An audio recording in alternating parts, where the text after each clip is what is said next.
حبايب تيتا ميمي، ايه حكاية جواز الفنان محمود عامر؟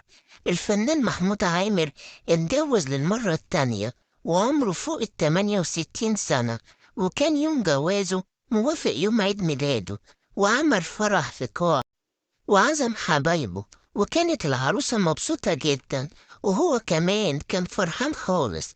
من فضلكم حبايبي اشتركوا في قناتي وفعلوا الجرس وخليكم معايا لآخر الفيديو عشان عايزة أقولكم نصايح للزوجين جميلة. الحكاية يا حبايبي إن الفنان محمود عامر اتجوز من الدكتورة رشا فرح، وهي مش من الوسط الفني خالص.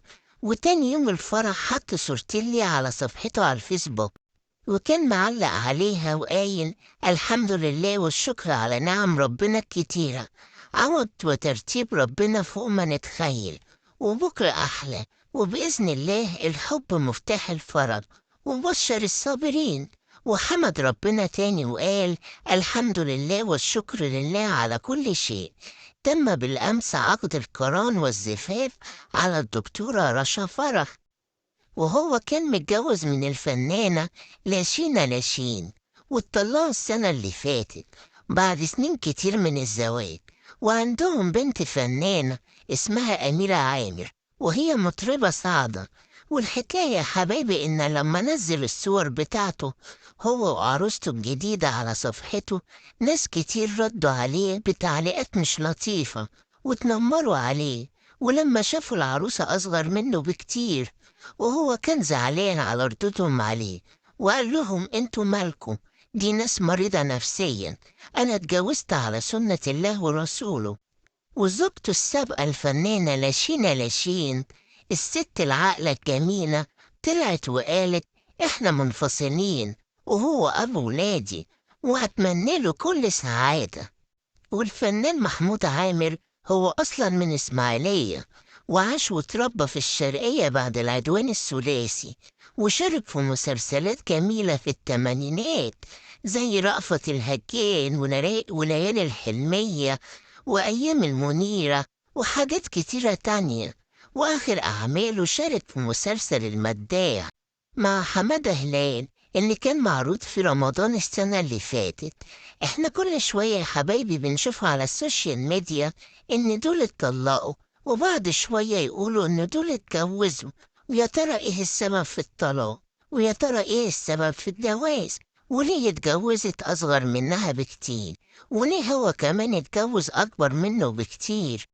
وبصراحة حبايبي أنا عايزة أقول لكم على شوية نصايح للزوج والزوجة عشان يكونوا سعداء في حياتهم الزوجية.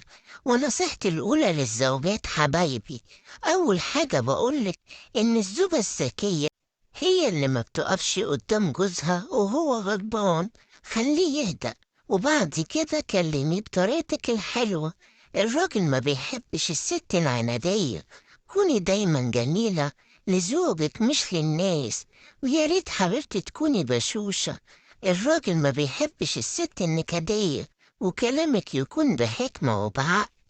وخليه دايما يحبك ويحب أهلك، وعيشي على قد دخله، وكوني لزوجك أمه بحنانك، وكوني ليه حبيبة، وما تقلينيش منه قدام الناس حتى لو كان غلطان، واصبري عليه معلش.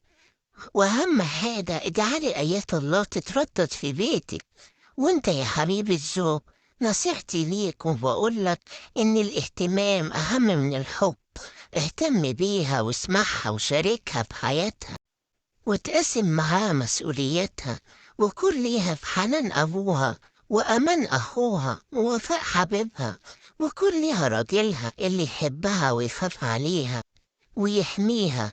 انت واخدها من بيت أهلها علشان تكون انت كل أهلها. وسامح يا حبيبي لما يكون في مشكلة اتنازل، التنازل حكمة وعقل مش ضعف. وربنا يكون في بيوتكم جميعا ويسعدكم.